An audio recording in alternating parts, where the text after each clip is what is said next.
recorded. So David, if you could just click record for me now, that would be great.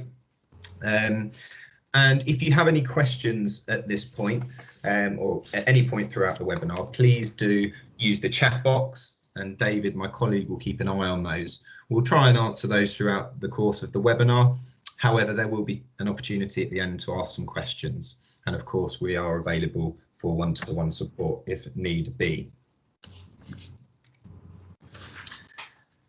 So, a bit of an introduction. For those that you don't know me, my name is Nick Shallell. I am the PE and School Sports Officer for Active Sussex. My role is to support schools with free objective advice and support around the PE and Sport Premium. I'm funded by Sport England to offer that advice, so any school in Sussex can access support from us. A little bit of background about myself. I've got lots of experience of working within the education sector, previously at a large school sports partnership in Sheffield, as well as experience in New Zealand and the US. And then I've been in this role with Active Sussex for about 4 years now. So we'll go through everything you need for today, and I'm going to now pass over to my colleague, David, to introduce himself. Hiya, I'm David Taylor. I'm the School Sports Administrator at Active Sussex. I support Nick in his role working with primary schools who receive the primary PE and Sport Premium. I work at Active Sussex part-time. My other part-time job is as a PE coordinator and sport coach at a primary school in East Sussex. Brilliant, thanks David. Now we're going to turn off our cameras now, one to save you from my lockdown moustache, but also to help with that connection, but we can turn that back on when we have questions at the end.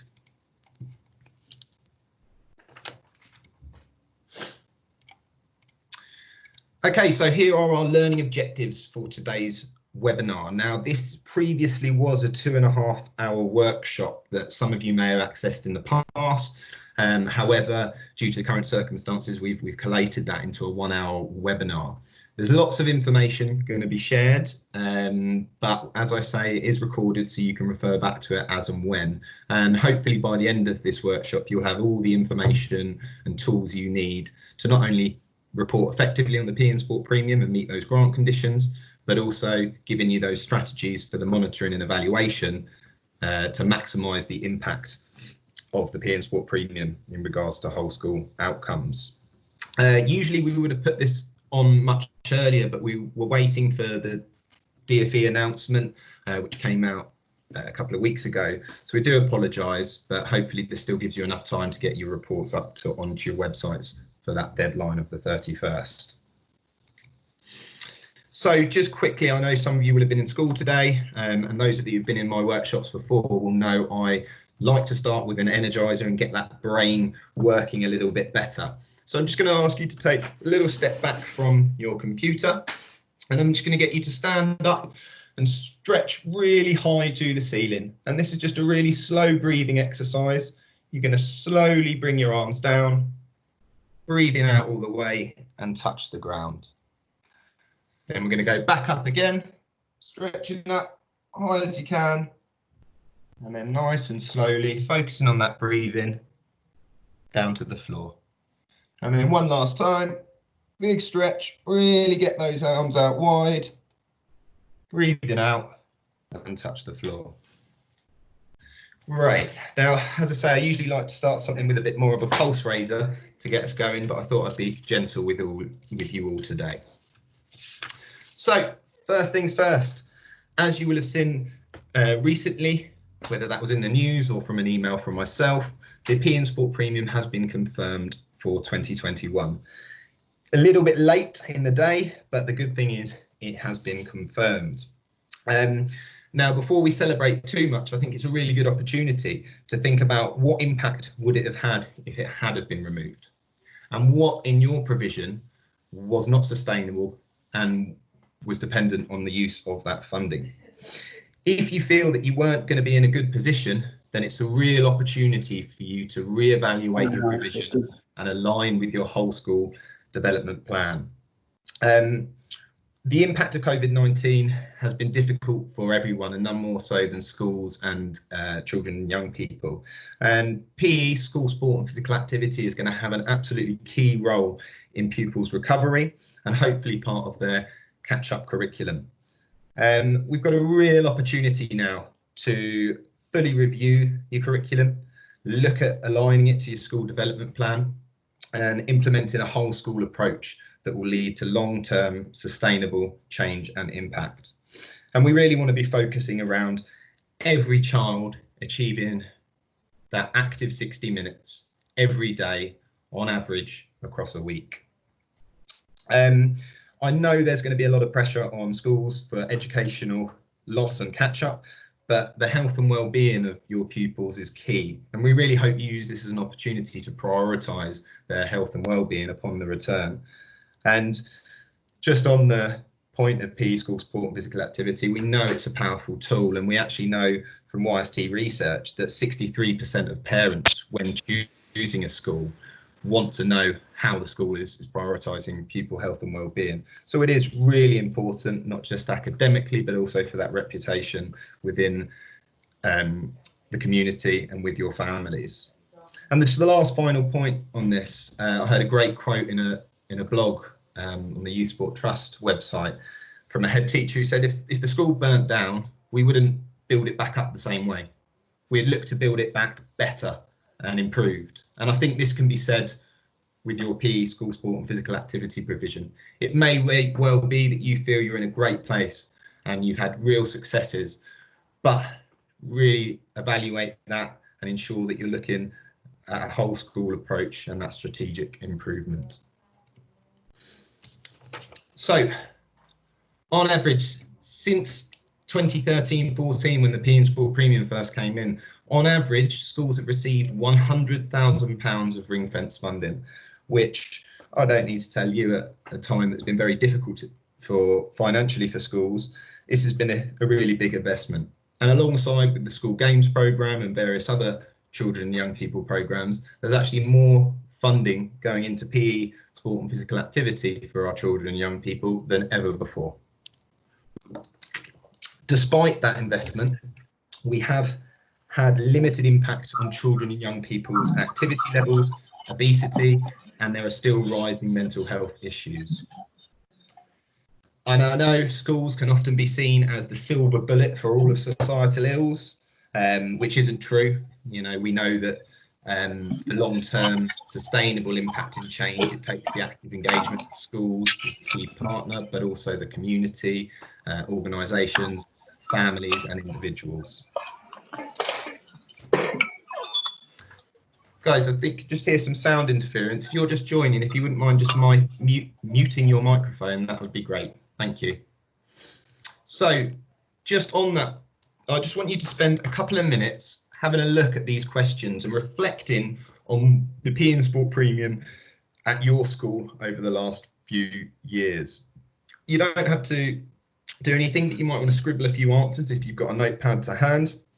And a task that I do on our face-to-face workshop is on a blank sheet of paper to draw a line down the middle and include everything on the left that is additional and that, had the funding gone this year, would then go. So that might be if you have coaches coming in to deliver your extracurricular clubs, for example. If the funding went, so would they. And then on the right, on your sustainability side, what sustainable improvements have you made that will continue to benefit those pupils joining in the school in future years? So that might be investment in staff CPD, lesson resources, and so on. And really think about how you are inspiring that active 60 minutes every day. So I'll just give you a little minute to reflect on those questions.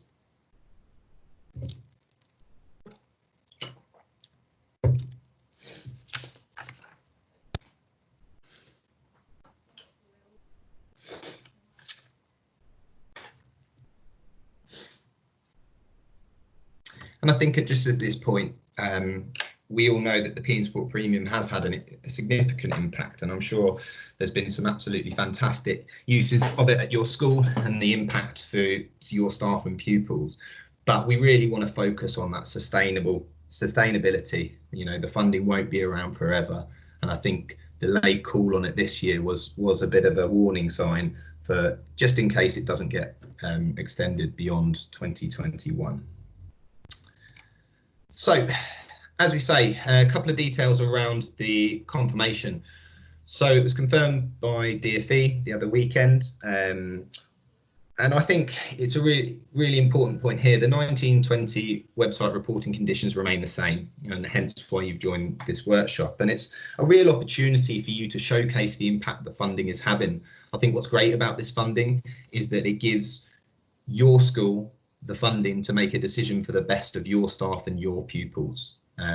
Other than things you can't spend it on, you can really look at aligning it with that whole school development plan or improvement plan, and making a decision for the best and what your school and your pupils and your staff need.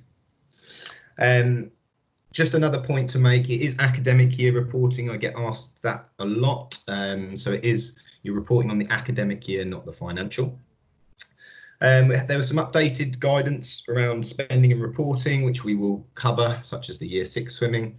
And there was a confirmation that underspend can be carried over to 2021, which is great news. A little caveat on that is that it does need to be spent by March 2021. So I would suggest sitting down as a team with your PE lead, your head teacher and SLT to really identify how best to use that funding next year and be added to your budget for 2021.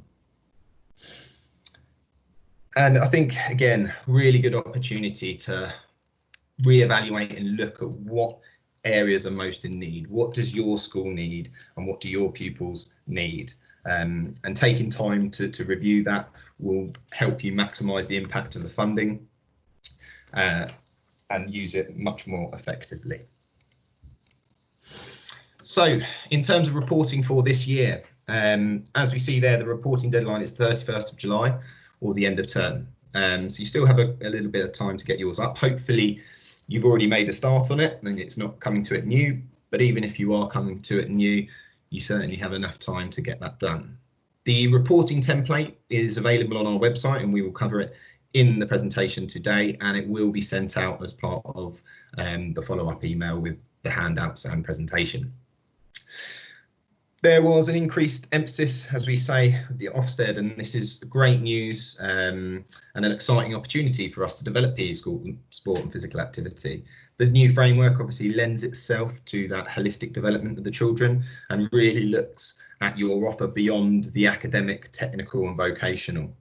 And we created the Active Sussex Guide for PE sport and physical activity, again, which is available on our website, which can give you some questions for improvement and breaks the framework down into subsections and where PE sport and physical activity could be used to help you improve at your school.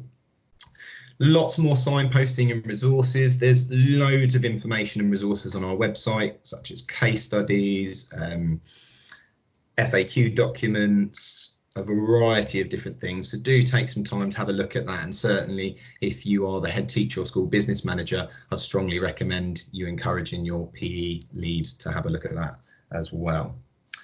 And then finally, just some updated frequently asked questions and providing a little bit more information on what you can and can't spend it on, which we will cover in this workshop, but certainly is a useful document if you need to go back in and have a look at. I think at this point it is important to highlight your role in ensuring that your school is compliant, whether you are the PE lead and that is going back to advocating that to SLT, whether it is a school governor checking that the report, we all have a role to play, and it's really important that you take on that duty to be compliant. And as I say, with the investment that you've already had at your school, it's a really good opportunity to showcase the impact that that funding is having. So the vision of the PE and Sport Premium, I'll just give you 20 seconds to have a read of that. And I think a little question for yourself, how many of your Year 6 pupils leaving this year have achieved that vision? And I think the key words that I've put in bold there, all pupils, physically literate. So they're able to throw, catch, jump, move, and develop all those fundamental movement skills. They have the knowledge, skills, and motivation necessary for a healthy and active lifestyle. And I think what's key at this point is to highlight how the experiences that children have in primary school are key to their long-term development. And if we can provide positive experiences and allow them to develop their physical literacy, it's going to increase their confidence and competence, which then in turn aids enjoyment. And an analogy I always like to use is a toddler. All toddlers love to play. They rummage about, get all over everything, and be physically active. It's only as we get older and grow into children, teenagers, and adults that we start to have negative experiences that then put us off being physically active or put us off sport. I think the point to make on here is how many times, if you were to lead a football session with your class, you're going to have probably 20-30% that cheer and say, yes, football's my favourite sport. You might have 20-30% that are not bothered, and then you're going to have 20-30% that are instantly put off by that. And that would have been from previous experiences and their lack of confidence and competence to do it. Ultimately, the overarching aim of the PE and Sport Premium is to ensure that physical literacy and enjoyment of PE, sport and physical activity. So I'm not going to spend too much time because I'm hoping in the 7th year of the funding that you're all aware of what you can and cannot use the PE and Sport Premium for. However, just to go over, it is to make additional and sustainable improvements. And I think the real focus, as I say, should be in building that capacity and capability within your school to ensure those improvements continue to benefit pupils joining in the future. There's a few things you can't spend it on. PPA cover, teaching the minimum requirements of the national curriculum, and that includes swimming, which we will cover in a bit more detail shortly. And of course, the new condition from last year that you cannot be used for capital expenditure. On that capital expenditure note, as I say, I would reference the AFP FAQs document, but ultimately it's up to you as a school to sit down with SLT and your school business manager and decide whether it is deemed capital expenditure. But the DfE position is that there are other budgets that you can use for capital expenditure improvements. So at this point, I think it's really important for us to identify the difference between PE, sport and physical activity. You know, a whole school approach is key, but certainly each has a role to play with offering children and young people meaningful and positive experiences. Looking at the physical education side of things, this is looking, is it sequenced and progressive and inclusive learning? And it's not just the physical, it's looking at the development of social skills, the cognitive development. And I think, again, using this as an opportunity to review your PE curriculum. Is it fit for purpose? Is it aligned to your educational intent? I think a lot has come out. I'm sure many of you have been enjoying the PE with Joe Wicks during the lockdown.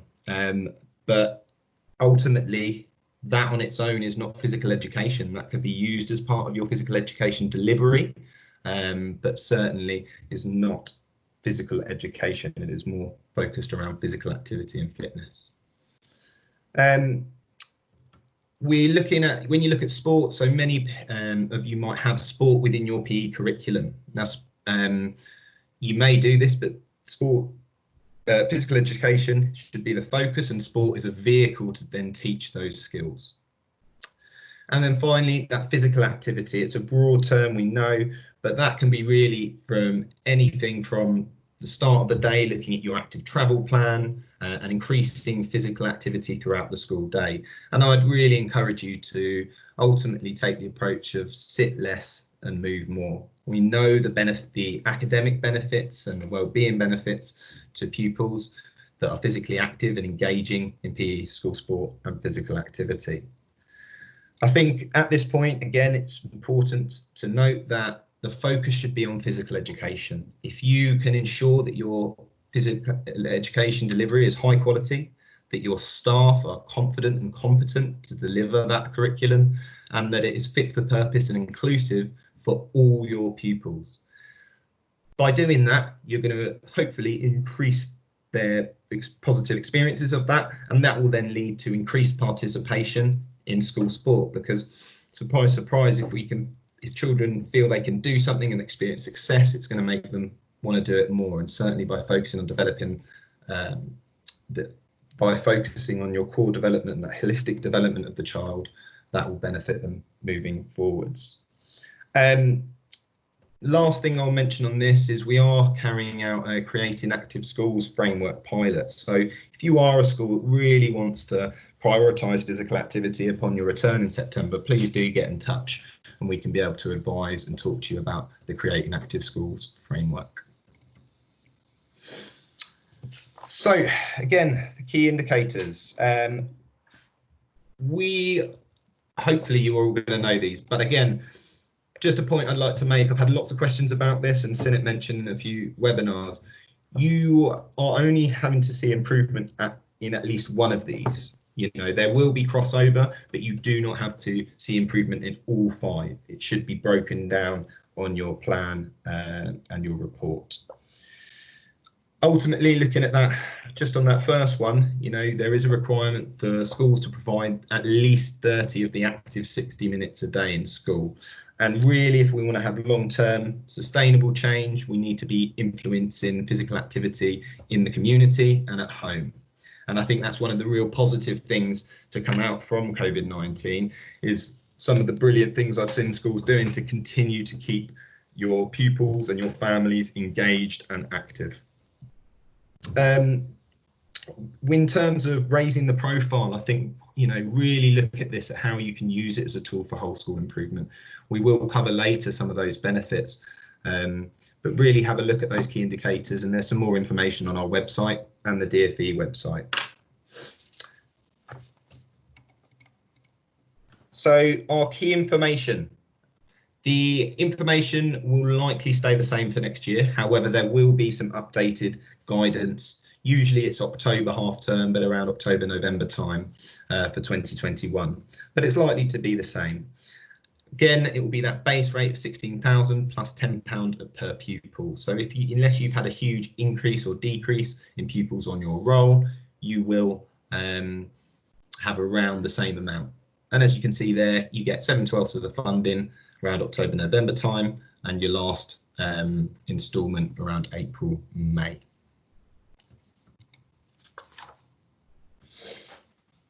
So the joys of Year 6 swimming reporting. So this was a new condition that was added in a couple of years ago now, and I'm sure unless you've got access to a swimming pool, that many schools do not do swimming in Year 6. That is okay. I think the update from Department for Education says that any data you hold can be used. So even if your data is from when they did their core swimming block in Year 3 or Year 4 or Year 5, you can use that data.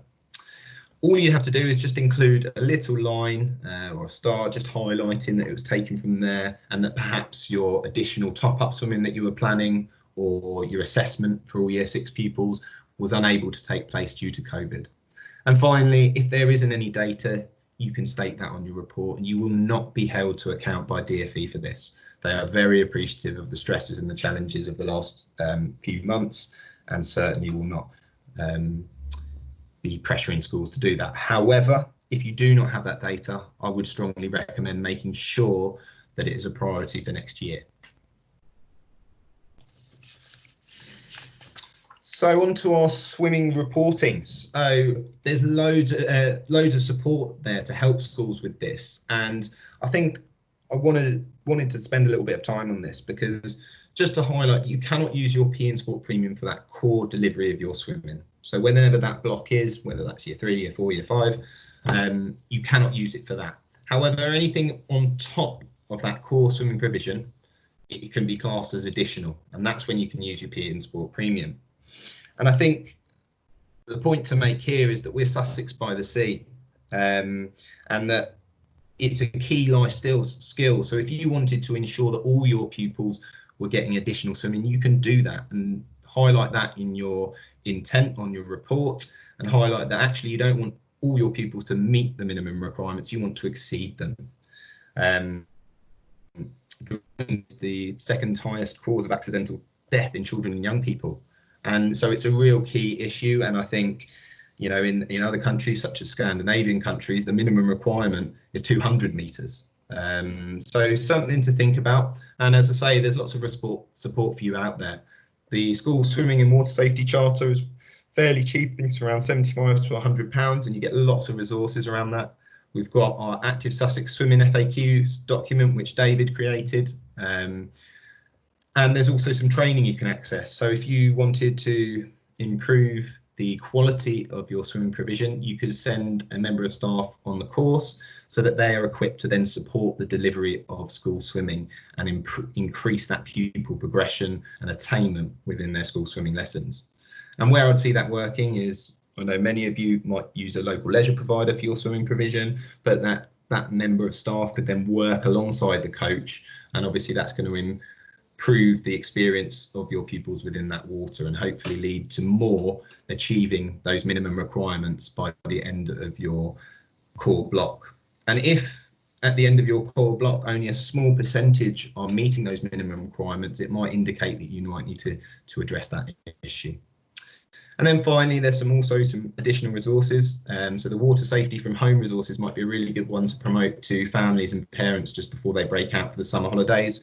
I'm sure you've seen all the photos and videos of people flocking to the beach after months of lockdown. So again, really important issue that you might want to promote some of those resources and support to your families. So on to the fun bit. We've got our website reporting. So if you do not use the template that we're about to show you, you must include these things. So the amount of grant you've received, breakdown plan spending, and I think that the key thing for me is that impact on pupils' PE and sports and physical activity participation and attainment, linking it to your whole school improvement where possible, and obviously how you can make those, or trying to make those improvements sustainable in the future. So onto the template. Hopefully you will have been aware of this template. It was been updated each year, but it's certainly much more of a live document than previous reporting templates that have been provided. And I think on this point, I have lots of schools saying we really don't like that front cover. Well, you don't have to include that front cover, and I would strongly recommend using photos of your own pupils enjoying sport, PE sport and physical activity to really bring it to life and make it your own. You can add your school games logo and your school logo, your school games mark, quality start, and I'm going to show you an example. Now, this is an example of Stafford Junior School in Eastbourne, and you can see how straight away it just makes it a little bit more inviting for people to have a look at and read. And although parents may not read in detail the report, but it might just make them a little bit more inclined to do so. This is a really good example of a report from last year, and Lara from Stafford has kindly let us share this, and we will be sending this out to everyone afterwards for your reference and to refer back to. So onto that front page of the report, key achievements. I think I always like to point this out, that we really need to shout about our achievements, and this is an opportunity for you to do so. I think it's a British thing. We're not very good at celebrating what we're good at. We're always concerned with what we're not doing very well. But actually, this is an opportunity for you to include in that box some of your key achievements, not just from this year, but the past few years. So it might be your school games mark, might be celebrating a particularly successful program, and then moving across to your areas for further improvement. Now, if you are a PE lead, you're probably already going to have some ideas of where you need to improve further, but I'd certainly recommend looking at your school development plan and sitting down as a team and highlighting some of the areas that you could improve. For example, if you wanted to improve English and maths, you might want to purchase some active lesson plans and use physically active learning as a way to improve pupil progression and attainment. And I think this will be really key looking at your PE school sport and physical activity provision in any catch-up curriculum planning that you're going to be doing. And just there you can see all the things you need to report on in terms of swimming, and like I say, report on what data you have and don't worry if you are missing out any. The new template is aligned to the new Ofsted framework, which is great. Ultimately, your intent should still be the same, and that won't change, but what will have been affected by COVID-19 would be perhaps that implementation and your impact. But be honest, report on what you can, and we'll cover in a few slides time how you can do that effectively.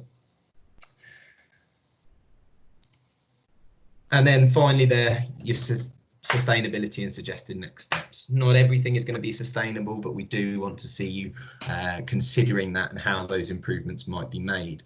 One of our good practice schools in East Sussex, St Leonard's, were employing a PE specialist to work with staff, and they valued the impact of him so much that they've actually looked at his wage, and they've now changed how they fund it. So if the funding got taken away, he would still be able to be employed by the school because they value the impact of the work that he's done and his place within the school. And I think another thing about this template is that there's a nice filled out example for you as well, which again is available on our website, but we can send that out as part of the follow-up. And a few things I'm going to highlight here. So firstly, liaising with SLT. So for, you know, it might be your PE coordinator or a member of staff that has gone to access training. You then need to liaise with SLT to ensure that that training, you have time to disseminate that learning back to staff. You might then want to follow it up if you've had a coach working with staff or going on a particular course. You might want to then carry out a lesson observation to see the impact on their delivery. And then just highlighting over here on the impact column, the range of impact data that you can use. The great thing about this funding is it doesn't have to be all qualitative data. It can be a range of data that you have, anecdotal, it can be observations, quotes, a mixture of hard data as they have there. You can see they've referenced their increase in club attendance. And also you can reference other results and whole school things. Obviously, you won't have the SATs results for this year, but as you can see on this report, SATs results, 10% increase in attainment. Now, I've had a few schools question this and say, well, how can we put that on the report? Well, we're not saying that your use of the PE and Sport Premium has led directly to that, but your commitment to PE, sport and physical activity contributes to that positive learning environment that then results in improved academic performance and results. And then finally, your sustainability, giving your subject leader time. So in that whole school approach, you know, sitting along head teacher and PE lead as part of a staff meeting, for example, to go over the professional development opportunities and ensure that all staff are confident with and competent in delivering that high quality PE curriculum.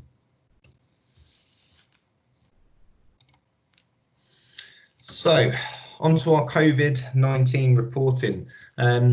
So again, I've had lots of schools get in touch about this, but ultimately the reporting will stay the same up until March. We appreciate that many schools plan a lot of their, for example, competition attendance in the summer term, and that's fine. That will obviously be cancelled, but your intent and a lot of that reporting will stay the same.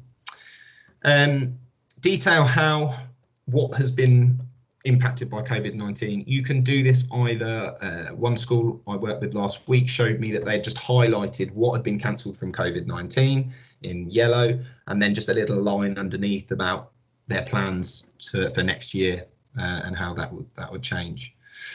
If during this time you have used your PE and Sport Premium funding to help remove the barriers to your pupils engaging in PE, sport and physical activity, for example, purchasing lesson resources. I know some schools have purchased equipment packs for their pupil premium kids so that they could be active at home. That's absolutely fine. You just got to report on it. And again, it's about evidencing the impact on pupil participation and attainment. During this time, I'm sure you've been doing some brilliant things with your kids to keep them actively engaged in learning, but also in PE, sport and physical activity. And none more so than the Specsavers virtual Sussex School Games, which we've had huge participation figures for. And even though that wouldn't have cost you anything, it's really important to report on that. If you've been promoting that to parents, and your local community, you can ask for that data from your school games organiser, and then you can include that in your report. And then that final one, what data do you have at your fingertips? If you've done a school games mark, you're likely to have a lot of data from there, or Key Stage 1 Quality Start. Use the data that you have, and we don't want it to be arduous, so use what's available to you. And I'm going to pass over to my colleague David now, who's going to, as he mentioned earlier, he has a role part-time for St Michael's School. So I'm going to pass over to him, and he's going to talk about how he's approached his reporting from a COVID-19 perspective. Thanks, Nick. Can you hear me okay? Yeah. Perfect. Yeah, so alongside my job at Active Sussex, I'm the PE coordinator and a sport coach at St Michael's Primary School in Playden over in East Sussex. I have been through this period funded through the PE and Sport Premium, and our intent during the school closure has remained the same, with a key aim of developing opportunities for physical activity throughout the day. Just a bit of background that during this time what I've done, so during school closure the staff were on a rota system, and I had attended school every other week. We initially sent home pupils with a set of online activities, ideas and resources, so they could be active, continue to be active from home. And from Easter, we also began to know a weekly PE plan to ensure this activity continued. On schools reopening for reception 1 and 6, I've worked across 2 bubbles. In several areas, really, we developed physical activity within the classrooms. I've been supervising active playtimes and teaching safe PE lessons that have been lasting all afternoon, which is nice. So what I'm going to run you through now is really just how I've reported on what I've done during COVID-19, and really what I've done, and what that looks like on our school report. So this is the report template for Key Indicator 1. Engaging all pupils in physical activity. As I've mentioned, our intent remained the same during school closures. We wanted all our pupils to be physically active for a minimum of 30 minutes, and we had ambitions of making this 60 minutes. We wanted pupils to learn the importance of a healthy lifestyle, so that they would have knowledge around why being physically active can benefit them really on a personal level. And to strengthen this message to our further school community, such as parents and staff, and to out-of-school opportunities, we wanted to make sure that activity that was done outside of school was acknowledged and celebrated within school too. On to implementation. So I've been continually employed throughout the full and partial school closures to attend school and to deliver the PE lessons and offer those opportunities for pupils to be physically active. Within the PE lessons, we've really tried to focus on the importance of a healthy lifestyle. And for people who's not attending school, I've sent home a weekly dedicated PE plan. And this consisted of a physically active warm-up, a progressive PE lesson, a challenge and competition area. That included the Sussex Virtual School Games. And we also included the mindfulness cool down, just to link in with that mental health as well. All activities obviously were appropriate and accessible for the pupils that we targeted. As a school, we also wanted to share pictures and videos of pupils and of staff and their families too, being active at home. We did this through our school social media platforms, and we felt that it was important alongside this to continue to share the importance of keeping active during this period and how it can benefit also your physical and mental health. Moving on to the impact. We know that all pupils that attended school, obviously, during this period had a minimum of 60 minutes physical activity every day. And it's actually been really nice and encouraging to see how much time teachers are willing to allocate to being physically active and it was either through play or through PE lessons or through active lessons, because they've had less pressure put on them. And through liaising with parents, you also know that the majority of pupils at home have been active, and 20% of our pupils participate in the Sussex local school games. And really, it's a place here where you can kind of show what impact that has. Taking part in competition, it just shows you developing values such as determination and honesty. Through social media messaging, we also know that pupils and families are more aware of the importance of being physically active. And yeah, we hope that they've seen that link whilst they're learning at home as well. Just quickly on sustainability. So pupils and families now have a bank of resources at home where they can continue to be active outside of school hours. And our next steps would be to produce this over school holidays so that parents can continue to be active with their children at home.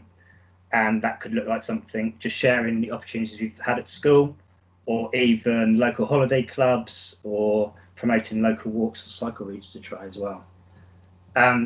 Second page is just our the report template for Key Indicator 3, which is increasing staff knowledge and skills. So our aim here, as you can see, is to develop teacher knowledge of making those non-PE lessons more active. When schools reopened to pupils in reception, year 1 and year 6, my role changed to support teachers in the morning and deliver PE in the afternoon. So through the opportunity I had in the mornings, I worked with 3 members of school staff, and collaboratively we tried to incorporate more physical activity into non-PE lessons. And we did this through several resources such as Go Noodle as active brain breaks, and BBC Super Movers for active maths and English lessons. We also developed some cross-curricular activities as well. One that comes to mind is a lesson that mixed learning of angles in maths with finding and using compass bearings in orienteering. Moving on to the impact. It's quite crucial. I think the members of staff that I've worked with are now obviously more knowledgeable in this area. And I think it was clear to them that after activity, there was clear improvements in pupil behaviour and focus, both of which ultimately lead to improved attainment. And the pupil voice has also shown that pupils have more enjoyment, enjoyed their learning, and more enthusiasm engaging in the sessions that were active as too, once again also leading to improved attainment. And finally, just to finish on sustainability. Again, we now staff with improved knowledge and skills of incorporating physical activity into their non-PE lessons. This is a clear, effective way of ensuring that the premium is used sustainably and that its effects will continue beyond its lifespan. I'm going to skip just back because I'm quite conscious of time. So if we go on to, next slide, perfect. This is a really nice resource that we produced at Active Sussex, just to demonstrate those key pieces of impacts that you have had using the premium at your school. You can edit it by putting in your own school logo and any achievements you have. And it's just a really nice thing to share with parents, put on your school notice boards, send with your report to senior leadership team and governors, just to really promote and show off how you've used the premium and what impact it's had at your school. Okay. That's great. Thanks, David. And I think just on that note, again, it goes back to really shouting about your achievements. I'll use an example of my sister. I won't name the school, but she's my young nephew and nieces go to a school, and she was completely unaware of this funding. And when I asked her a few questions, she said, oh, well, you know, Louis, who is my nephew, he went to a basketball club last term for free. And I said, well, that was probably paid for the PE Sport Premium. So it was just a case that the school wasn't really letting parents know. So it's really important that you showcase that impact so that you get recognised for all the hard work and improvement that you're putting in.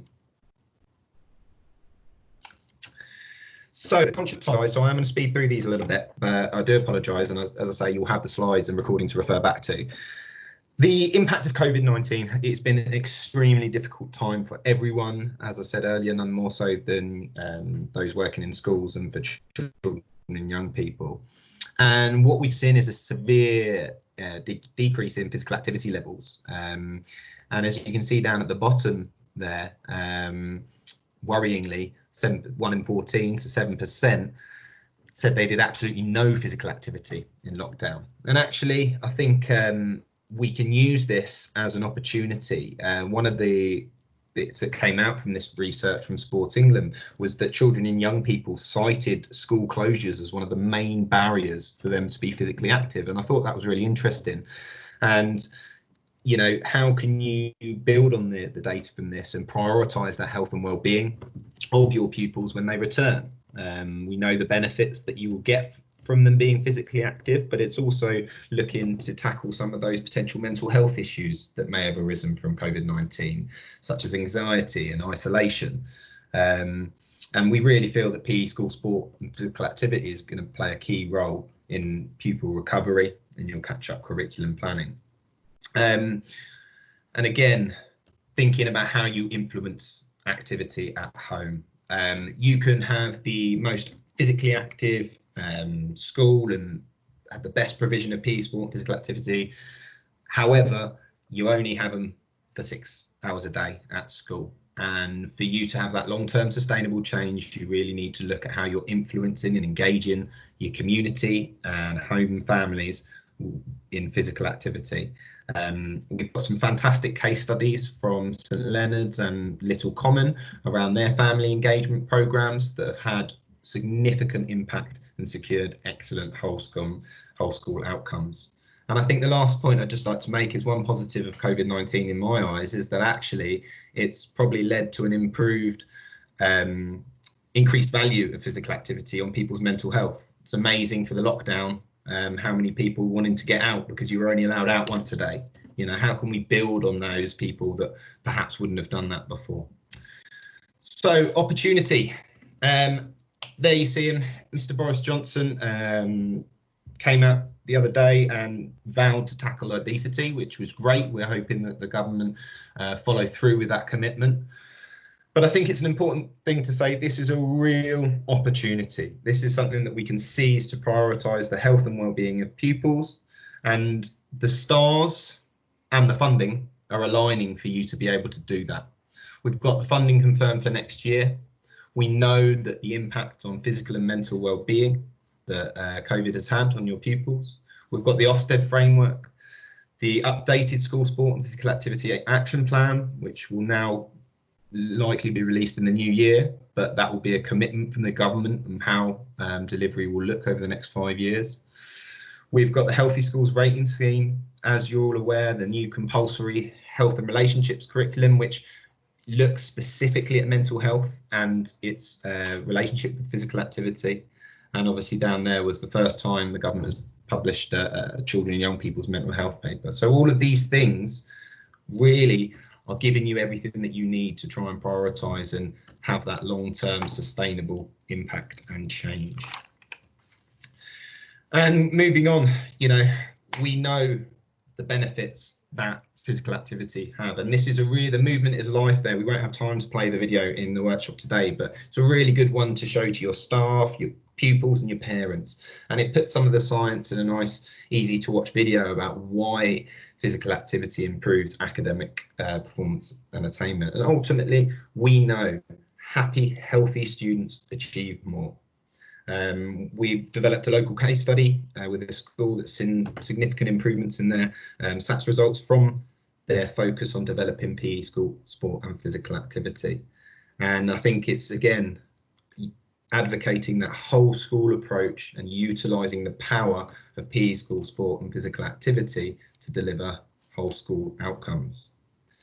And then this is a great poster, I think. Again, we'll send this out, but it highlights some of those outcomes that can be achieved. And as I say, PE sport and physical activity, they have a key role to play in that holistic development of the whole child and the various outcomes that can be achieved. And I think, again, I encourage you to look at your provision. Is it catering for all your pupils? Is it inclusive? Is your PE curriculum progressive and sequenced? Is it fit for purpose? You know, what are you trying to develop in your pupils at your school? You know, and how is your delivery of PE, sport and physical activity aligned to that? And myself and David have experience of those active schools. The impact on behaviour and various other things are numerous. So getting on to the last few slides now, guys. Thank you for listening so far. But exciting opportunity. I know you get bored of me saying it, but it really is an exciting opportunity to fully review and ensure it's fit for purpose and caters for every pupil. Can you look at prioritising health and well-being? So sitting down as a team, identifying areas in your school development plan and aligning that with your educational intent. And finally, what legacy will you leave? If the funding is to go at the end of next year, you want to be in the best possible place for those improvements to continue and for your pupils to continue to access high quality opportunities. So onto this slide, I'm not going to go through all of these, but the point I want to make with this slide is there's so much support out there, whether it is funding, whether it is information, resources, whatever it is, it's out there for you. So make the most of it. You've got your school games organizer network that you can access for support. You can contact myself or David at any time for one-to-one free advice. We can come and meet with your head teacher and your PE leads to really look at that whole school approach and help you review your provision. Obviously, time can be precious for schools, and don't forget you can use your PE and Sport Premium to pay for your PE lead to have additional time to carry out that planning and review. A couple of the things I'll point out on here, the Active Sussex website, as I say, it's got a wealth of useful information and resources on there, so please do check that out.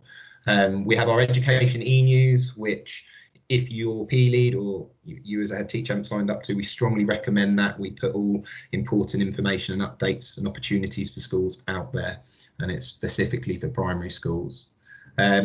We've carried out some PE coordinator interviews during this time, which can be found on our website, to shine a light on some of the barriers that PE leads are facing and share good practice, which will hopefully be useful for you and your PE lead.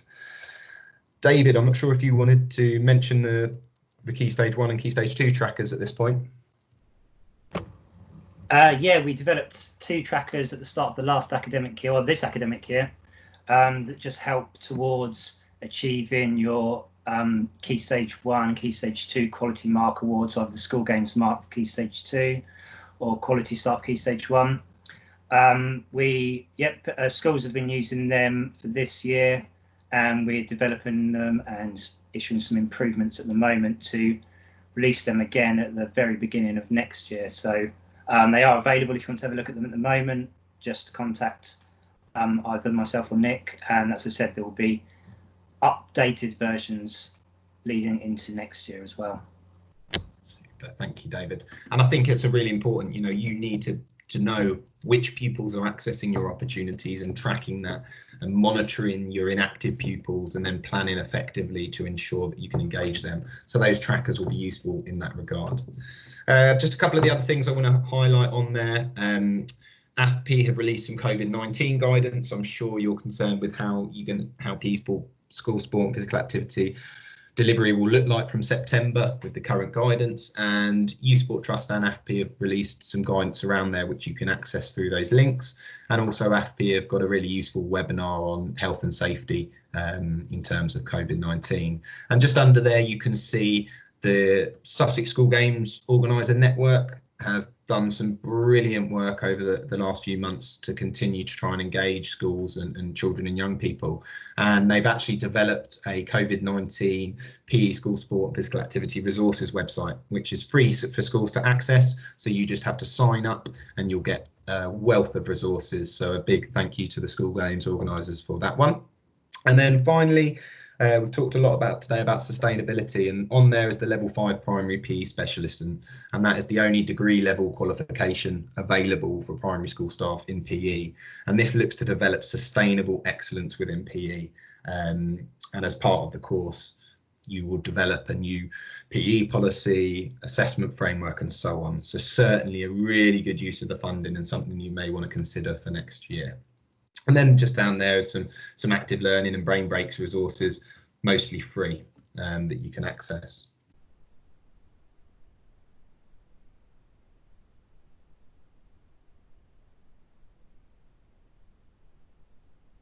And I think at this point we can just want to mention that there's so many things out there that you can do that don't cost a lot of money. It might take a little bit of time, but it can be small changes to your whole school practices and utilising the free support out there. For example, starting the day with a BBC Super Movers video or a Go Noodle video, and start the day as I did with my Energizer at the start of this to ensure your pupils are going to learn better for that first hour. And I think we've just about got to the end. I've managed to keep it within the hour. I am conscious we've not got a lot of time left. We have asked for questions to be sent in or in the chat box. David, have there been any questions that have come in during the presentation? Not during the presentation. We've had one emailed in earlier. Do you want that one? Yeah, fire away. It's our school has a new PE coordinator starting next year. What things could they do at the start of the year to ensure they spend the premium most effectively? It's a great question.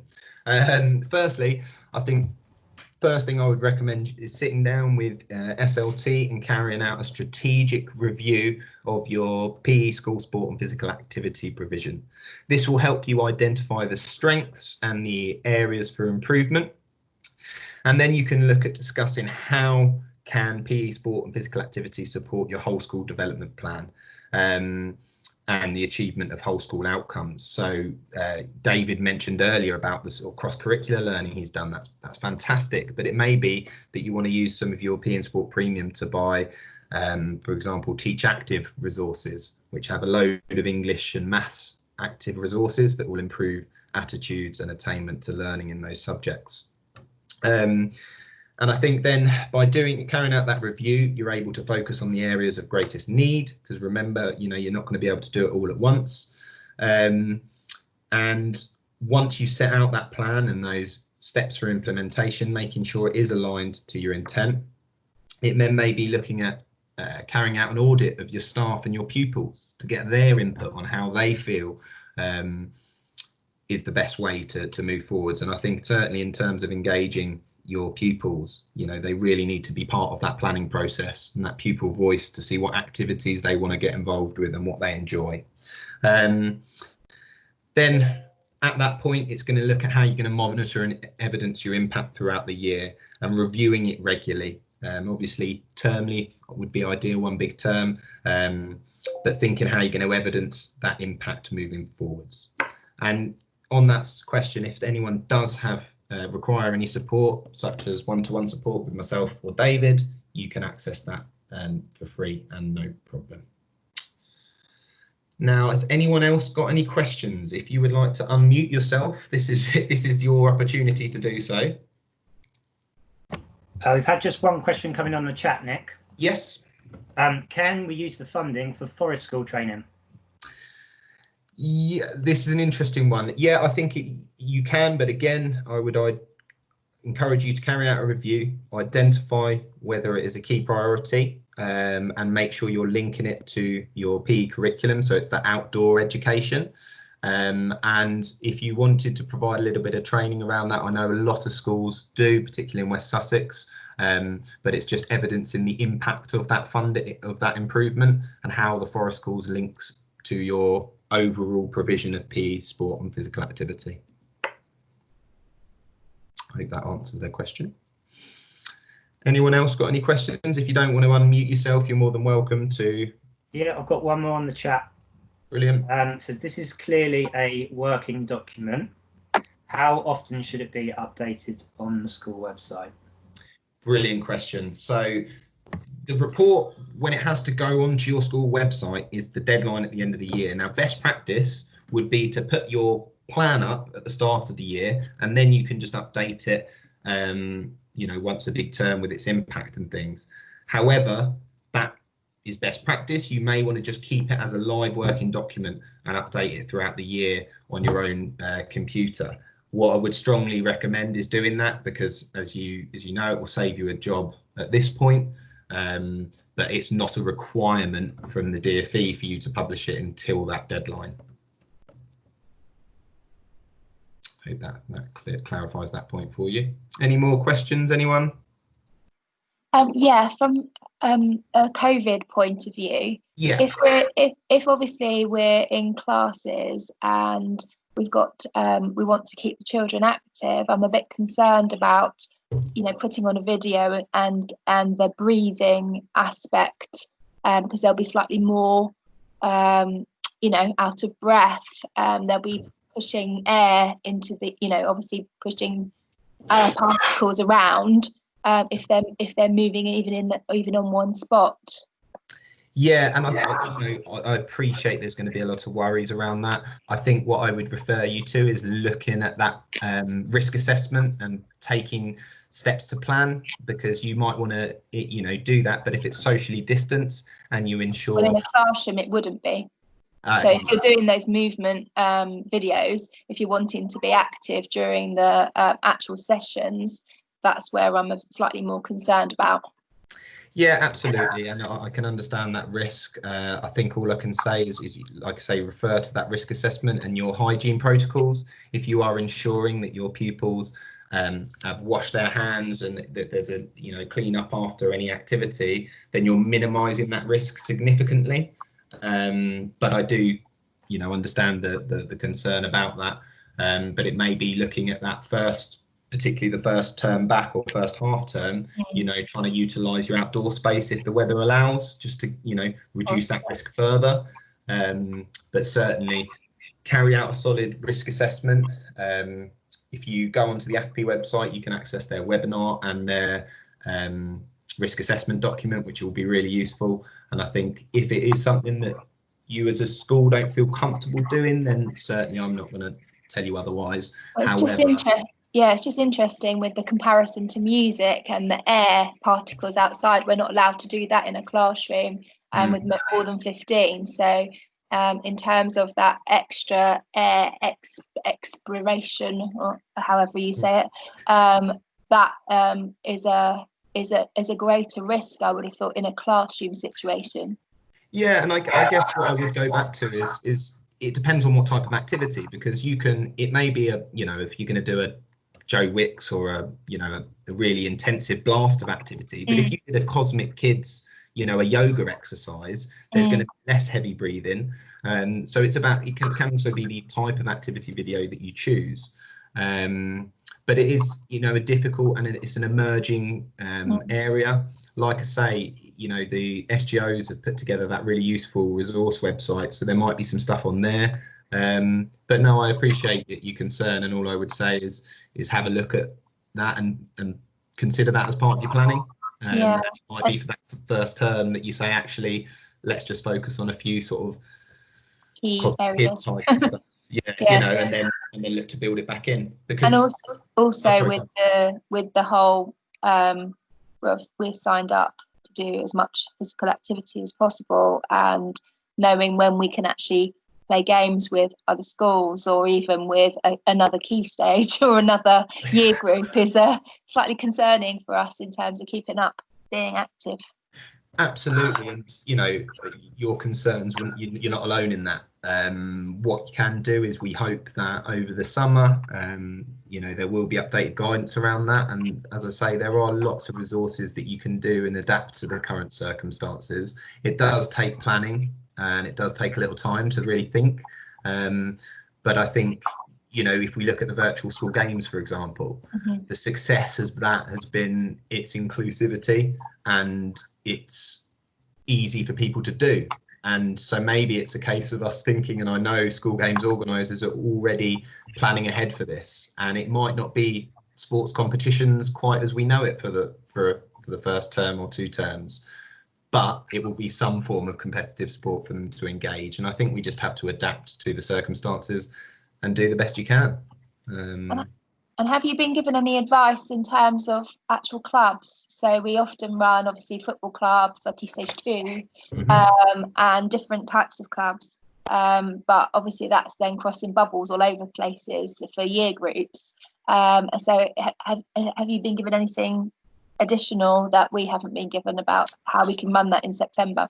No, not as of yet. What there has been, UK Active have provided some guidance to coaching companies, and